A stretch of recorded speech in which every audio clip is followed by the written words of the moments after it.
Yo, what's up? And Xavier, bye. Grabe, dugay-dugay na dyan ko wala ako content ka long form vlog ba. And since hapit na mo man ang 2023, so nanabot ay top 10 food places na visit na to for this year 2023. Grabe, 3 years na kita ninyo naguban-uban ba. Imo na niya to ikatulong at top 10 no for this 2023. And syempre, para sa tuwang yearly tradition, mo gyapon nga t-shirt na to ginasuot no. So kada year mo gina t-shirt na to ginasuot para nga top 10 content na to. So para sa food trip karon by diri ato sa Jenny's Restaurant, bali bag-o ni siya nga buffet diri sa may Torres Autoville compound tapa lagi dyan sa Shutters Kebab. So medyo init agad diri sa gawas bay tara manulod at sulod.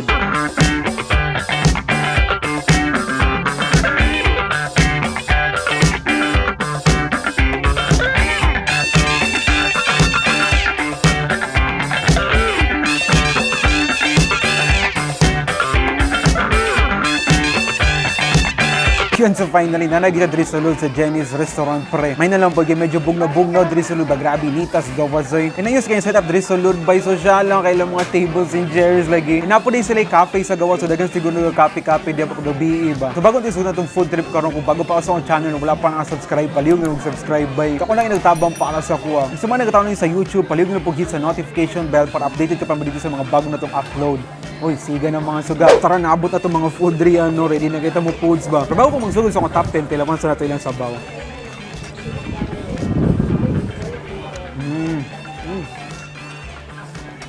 Goods po kayo ng sabaw po. Para sa akong top 10 for this year, 2023, by dito ta sa Stella's Cuisine.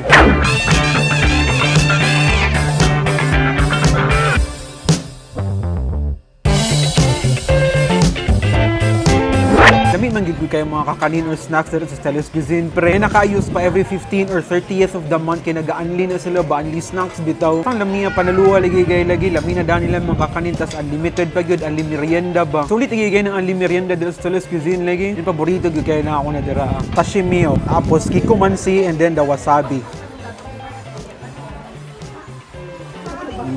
Panalog yung ganyan. Para sa itong number 9, favorite kaya na ako na fried chicken dito sa Davao, ang Zander's Fried Cravings.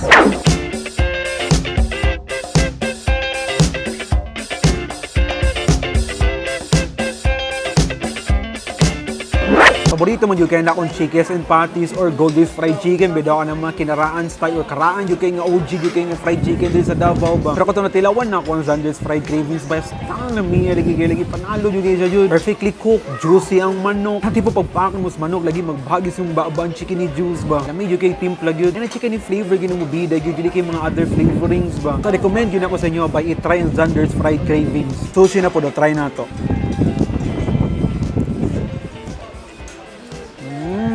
Medyo kayong Japanese mayo or creepy mayonnaise pre. And para sa itong number 8, dito ta sa Life Cycle Coffee and Ramen.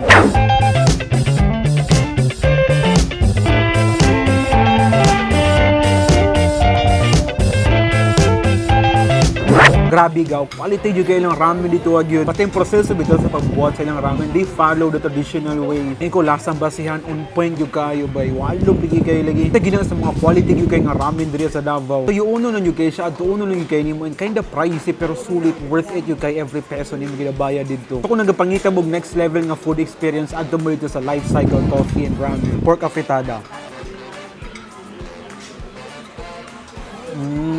For my top 7 is going to be the Bull Top.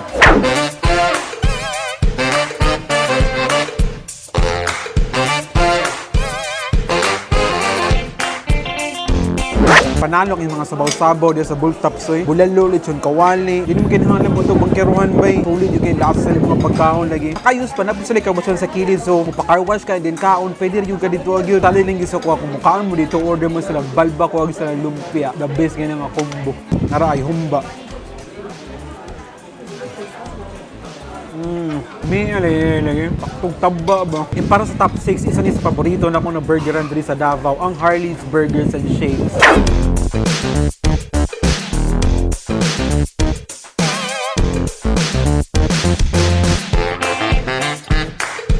Real beefy goodness yun ang mga burger patties sa Harley's bay. Ilami po kayo lang chicken burger. Salig na sa kuha. Pag mukhaan mo dito, order gipo mo silang chicken burger or chicken sandwich lagi. And best of all, nabod sila yung ensaymada burger. Asa makamangita na. Ensaymada o hamburger in one ba. And surprisingly, lami di kayo siya. First time na ako nakataya dito sa Harley's. Pero ako mabuang lagi. Ay po makalimog order sila mga shakes or mga frogs dito kay Goods po gayo. Another sushi.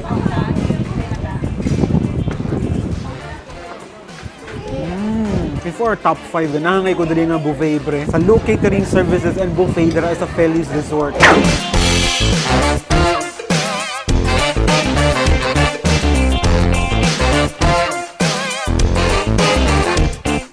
Sa mga wala pa kabalo na ibagong nag-open na buffet dira sa may Feliz Resort sa Matina Playa pre. And panalo kay lang buffet dira. Next level kay lang buffet kay nasa lay steak section, daghan kay sudan, daghan ng dessert. Pura lay kang nag-Vikings lagi pero mas mura pa kay sa Vikings. Panalo kay lang steaks dira. Tapos sa lay make your own halo-halo nga sa panaluha pod. Sige na sa mga ma-recommend na ko ang Luke Catering Service Buffet. Nangita mo buffet on eat all you can diri sa Davao. Wala kabalo kung unsa ni pero mo siyang chicken adobo, tilawan na to.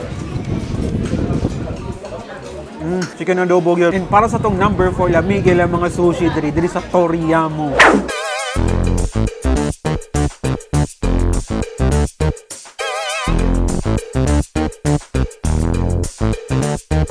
One of my favorites yun in Toriyamo kay lamig lang mga sushi, lamig lang yakitori, lamig lang okonomiyaki dara pre, power kayo. Di nga po kita pag vlog na ko dara, kauban ako si Papi Brad, kauban ako si Disco of Davao, mas lamig og gilingaw ang food trip ba. Isa ginang Toriyamo sa mga quality Japanese restaurant diri sa Davao.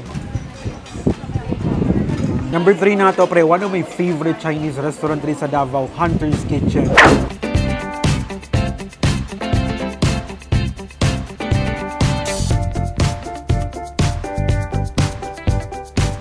Chinese-Filipino infused food ang ilang gina-serve dara. And kuwang-kuha yung kay nilang Pinoy na panlasa. Lamigin nilang bulad rice dara pre. Buba lagi ng diet mo maka-order ka na. Pwede pa yung ka-order sa itong paborito dara nga dragon dumpling. Sulba lagi kayo nga food trip dara lagi sa Hunter's Kitchen lagi. Para sa number 2 na to ba, pinakaputok-batok na palisan dito sa Davao City, Bimac Pares Usok.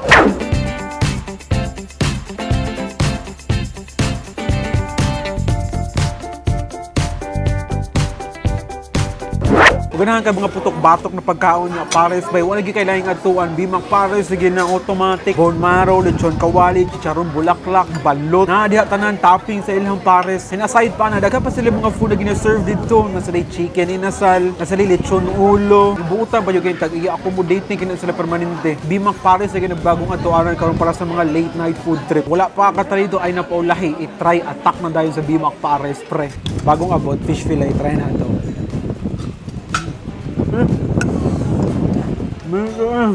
Para sa itong top 1 buy for this year 2023, ang paborito ginaong ramen dito sa Davao City, Ramen Dashi.